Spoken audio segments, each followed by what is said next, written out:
you knew a woman who was in a mountain of debt, overweight, and overworked? A woman who admits she was depressed and just not sure what to do with her current situation? A woman who has turned everything around and is now an online marketer, coach, mentor, and author. What if that woman was Carrie Wilkerson? I'm Sheila Butler. Let's kick this thing off. Hi everyone, my name is Sheila Butler and I am the host of Successful Women Talk. I want to say thanks for joining me today. I am super excited. We have on the show today guest Carrie Wilkerson, aka the Barefoot Executive. Most of you probably know who she is. She has been she's worked in corporate America. She's taught high school. She's done direct sales. She's a coach and author, and I am just excited to have her here. So welcome, Carrie.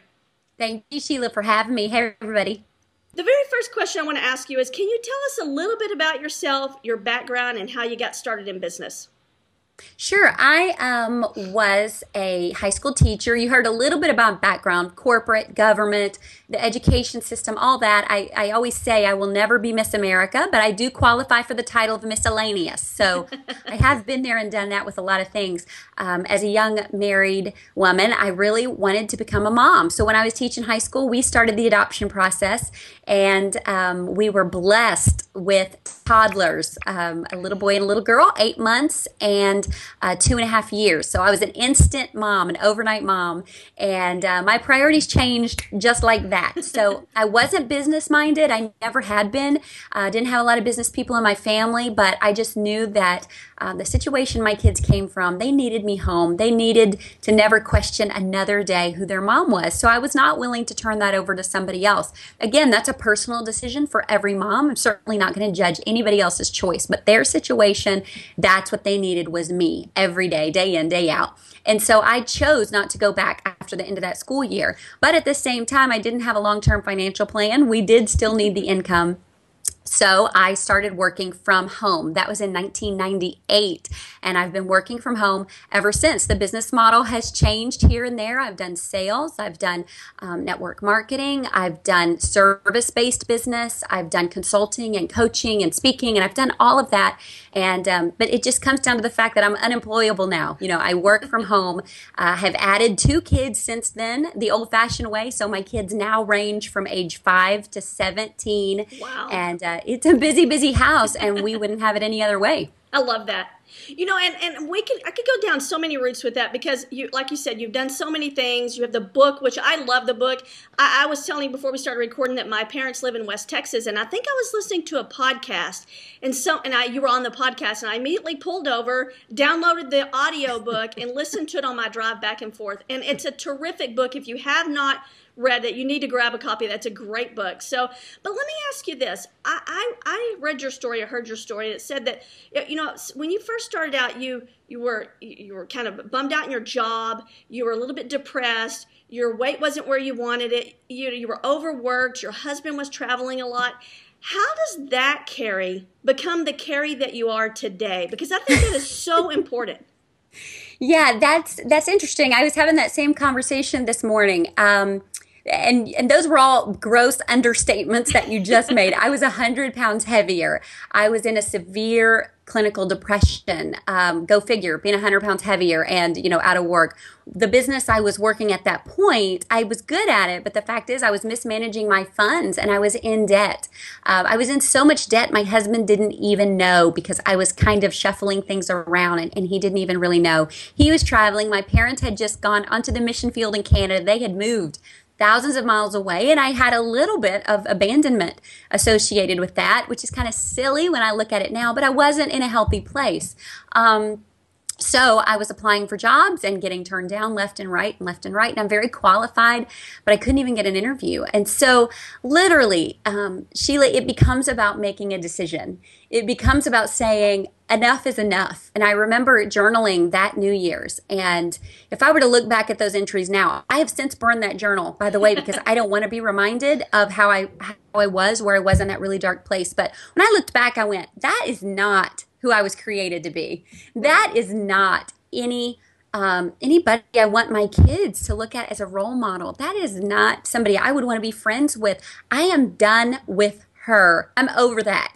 There's a song that I love from a Disney movie called Lemonade Mouth, and it's called She's So Gone. You know, if you think about that girl I used to be, she's so gone. And literally, it becomes a choice of stepping out of that victim mentality, stepping out of where I didn't want to be, closer to a place I wanted to be. Now, there is no get out of fat free card. There's no get out of debt free card. There's none of that. And I didn't have bankruptcy, any of those things. We really did change our choices, change what we were doing on a daily basis.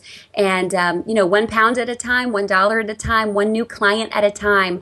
I just started making some different choices, and it adds up. There's no instant solutions, but you first have to start with a decision. So I posted this on my Facebook page the other day, something that I found that said, you know, the reason you haven't achieved what you want to achieve is because you haven't decided that you will. I love that.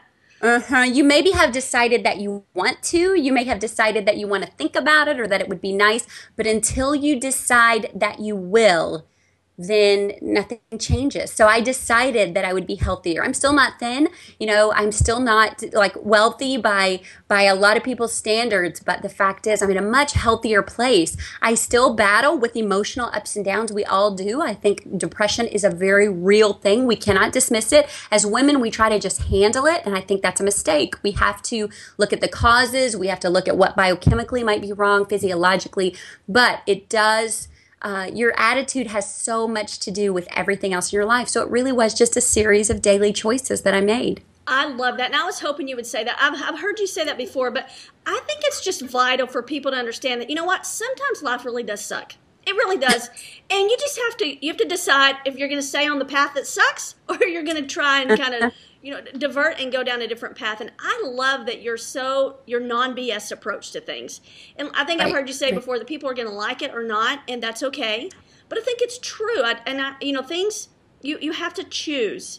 And, you know, I think it's easy. Sometimes people can go, well, let's see, you have 137,000 followers on Twitter. You have 15,000 on Facebook, and you have 100,000 on your list. Well, yeah, that's easy for Carrie to say that, but it's not. You had to get there, right? You made a choice. I started with the same amount of followers as everybody else. I started with the same amount of books to my credit as everybody else. I started with the same amount, you know, I was born with the same amount of dollars in my bank account as everybody else. I started where you did. But, you know, people will say, and I have a video about this on Barefoot Executive TV, people will say, well, sure, that's easy for her, but I have this. Well, you know what? Let me just tell you, I've got 4 kids, one with extreme special needs who will never be independent. I have aging parents. I have, you know, a full-time husband that is looking at going back into corporate, as a matter of fact, and we juggle that. I have 3 businesses I'm very busy at. I still battle my weight. We still battle health issues in the family. We still battle all those things. And, you know, I've dealt with infertility and depression and debt. And so my path has not been easy. And just because I'm happy on a regular basis, just because I'm joyful, doesn't mean my path is easy. It means I choose joy. I choose a silver lining. So don't joy profile me. Don't say, oh, well, yeah, her life's easy. Look how happy she is. But honestly, Sheila, I think that's why people follow me on social media and why people are on my email list, because people want to be encouraged. My mentor and friend, the late Zig Ziglar, who we just lost recently, said to me one time, he said, if I get that opportunity to write one more book, it's going to be about encouragement. He said, people need to be encouraged. And Carrie, people are drawn to you because you're an encourager. Please keep encouraging people. So, you know, I encourage myself at the same time I was encouraging you. Yeah, but I it's think like that's you a said. good point. Yeah, and people will be repelled by it or attracted to it. So I did have a really kind of a nasty book review lately, which was interesting because my book reviews have been by and large super positive. But this woman just felt like I was really braggadocious. She felt like I was really coming from a very privileged place in my life that I was. Did you read that? I read that today and I was like, I don't feel that way at all. I was just stunned, and I thought, you know, but bless her heart. And I really can say that. Bless her heart, because she's got, it's going to make me emotional. she's got to have some kind of intense pain in her life that she read me that way, that she perceived me that way, because I don't have an ounce of that in me. I am incredibly grateful and blessed, and I love people, and I love to encourage people, and nobody believes in people more than I believe in people and in women's dreams and in how we influence the world. You know, even Jesus had a mama, right? I mean, she was his influence on earth. And then, you know, it's just really, it's just my heart. So the fact that you're going to have some critics and you're going to have some naysayers in your life, and you just got to keep shining. You got to keep sparkling and doing what you do. I love that, because I was going to ask you about that. How do you deal with negativity? And you answered that, and you responded to that negative comment in such a positive way. You didn't try and defend yourself. You said, hey, I'm sorry you didn't like it. Here's another book that you might enjoy better. Good luck on your journey. It just it was very professional, and again, it shows, in my opinion, exactly what you would do. You wouldn't criticize them or try and convince them. You would say, hey, we see things differently, and that's okay. Right. And now, it doesn't mean it didn't hurt my feelings. Yeah. It doesn't mean I didn't have a day where I went, ouch. Did that really come across that way? She said that I criticized my hometown, that I looked down on people in my hometown, and I thought, I choose to live here. I can live anywhere, and this is where my babies go to school, and it's where my husband's on several boards, and my parents are in church out here. And I know my neighbors have read my book, and I really thought, did I give that perception that I looked down on this town? Because I would never do that. And then I thought, no, this isn't about me. This really was about her. And so many times as women, we get hurt, or we take things personally, or we react, we lash out, when really it's not about us at the moment. It's about what's going on in their life and just how they're reacting. So I think when you look at things like that with a measure of grace and peace and joy and silver lining, that you can respond sweetly even when you don't want to. Yep, I agree. You know, it's funny, because in my previous business, we dealt a lot with customers, of course. And so a customer would call in, they'd be very angry. And what I try to teach people when it comes to customer service is just let them voice their opinion. Just listen, because you don't know. Somebody get off the phone and go, oh, that lady is such a whatever. Well, you don't know that. You don't know what has happened to her today. Right. You don't know what path she's walking. She obviously has a reason to feel that way. So let's get them taken care of. And don't be so reactive, and don't take it so personally.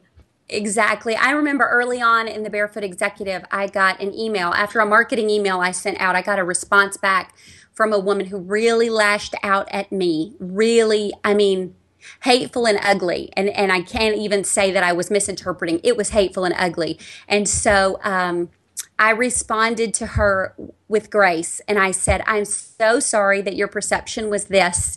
This was really my intention. And I think it's really clear that we're not on the same page today. And I'm just going to pray that you have a better day, that you'll be able to understand where that came from. And it wasn't condescending or anything. It was just a few little sentences. And then 2 days later, I called her. Oh, wow. And I said, you know, this has really been on my heart the last couple of days. And I just wanted to explain to you again, this wasn't a personal email. This was a mass email. And it just really, I did not intend that. And I'm so sorry that came across. Well, first of all, she was stunned that I called, you know, and then she told me, she said, you know what? I was just being reactive. I had 2 clients quit that day. My husband found out at the doctor he was going to have his leg amputated. Oh, wow. My daughter's acting up in preschool. Now my income's tanking. I'm worried about the doctor, all these things. She said, and I took it out on you. She said, and I'm a writer, so I'm good with words. And I know that was hurtful. Anyway, we've now been to Broadway together. We now met when I went up to New York. We went to see Wicked together. We've been to eat together. We've connected each other. We're good friends now. But that really did come from a place of hurt. And she just felt like I was just one more attack that she just couldn't handle. So I think when you realize people are just people, we're all fallible. We're all, you know, especially as women with our hormone challenges and our family challenges and everything we carry here. You know, it's just a hard thing. So being in business is hard. It's not a cakewalk. Being successful at anything is hard because we're balancing so much with it. It is tough. And, you know, let me ask you this, because you did mention you have like 4 different businesses. You're a parent of 4. Was it 4 or 5 businesses? Parent of 4. Excuse me. Do you believe there is a way to balance everything, or do you just make it work? I think that balance is in the eye of the beholder. My balance might look really different than your balance, and I had a client one time that she called it rhythm instead of balance. I like She said, that. balance is stressful. If you think about somebody balancing on a tightrope, that's stressful. There's no ease in that. But with rhythm, some things are faster, some things are slower, or even tide, rolling in and out with the tide. So, yeah, I have 4 kids. I have 3 core businesses now. I've had more, but I'm down to 3 now. And in a very busy community life, my kids are very busy in recitals and concerts, especially this time of year.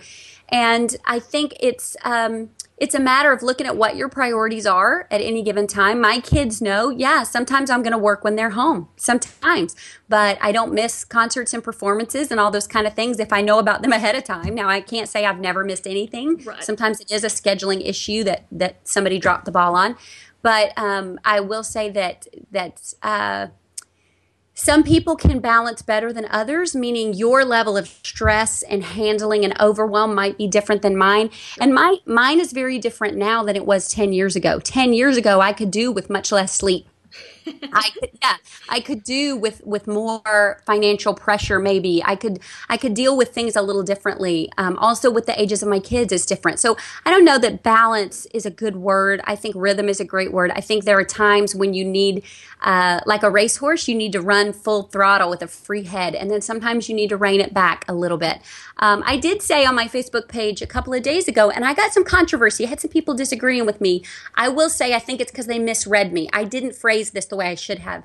My point was, if you're just taking a break from the entire holidays, from Thanksgiving all the way to New Year's, because you think people aren't going to be doing business or aren't spending or it's just not worth your time, that's a mistake. You're crazy. That's a really good time to be building some momentum and things.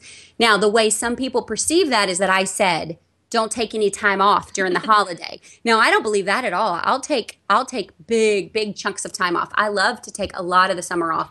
But again, doesn't mean I'm not working. I might be using the hours nobody else wants.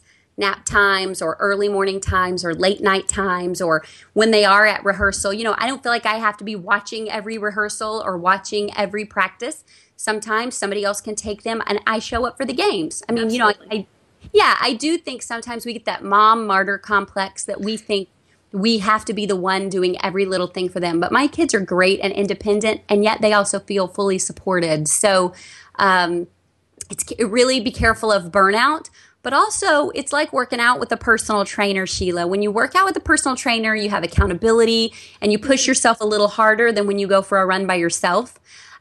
Your business is kind of that way. As women business owners, we tend to not push ourselves as much as we could. We tend to say, oh, but I don't want my family to feel neglected, or, oh, I deserve this little break, and then we're going to complain about our results later. So I would say that we probably can push a little harder than we do. But I would also say make sure, you're really faithful about using a calendar or a spreadsheet or activity book just to make sure you are getting some good work hours in. You are, give up the TV hour, give up the gaming hour, Right. It doesn't have to be all or nothing, but we do have to be creative. That's our role. I love that, and I love that you're honest about it. It's not about. I don't think I'm going to use the term balanced life anymore. I love rhythm. And I am a bit of a systems, logistics, and operations nut. So let me just ask you real quickly, because you mentioned calendars. Are you a pretty scheduled systems type person?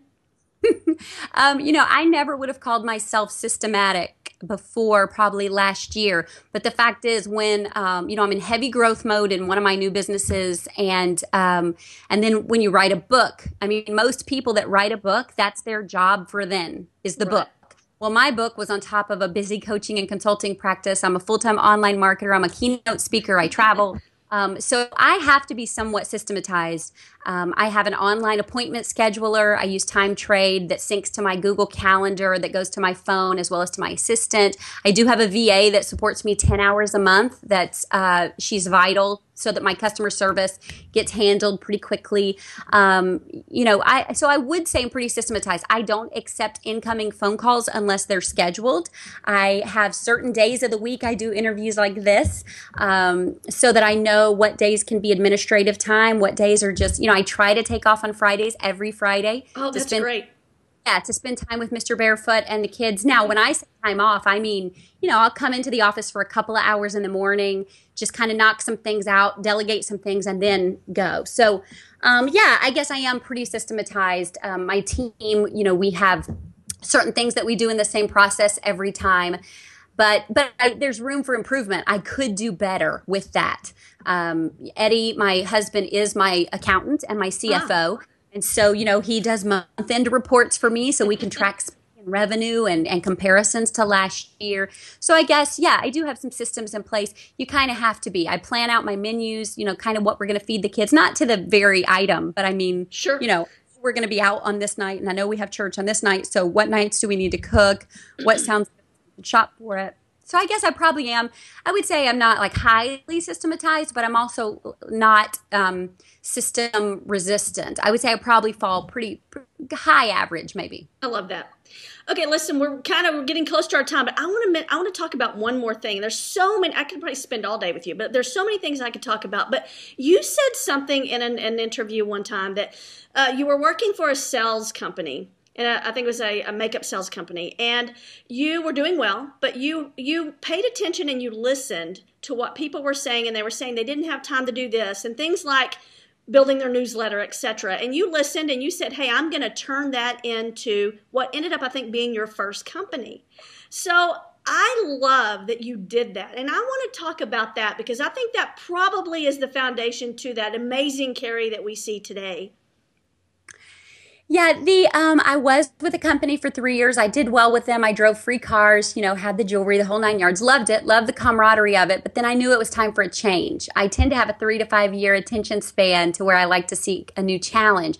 And I have a journalism and communications degree. I do have some software experience, not a lot. Well, I do now, but then I didn't. So this was 10 years ago. It was actually right around my 30th birthday. March 21st, I think, is the day I launched that company, 2002. And what I did is I was listening to other people like me in the company that were outsourcing their flyers or their newsletters. And what happened is they just weren't getting it done. Their downline, their team weren't getting recognized or educated or, kept on top of things. And it was a gap. And so I thought, I know that I had my newsletter outsourced. Even though I was good at those things, I did that because I knew the $40 a month was worth it to me to not have to do it. Right.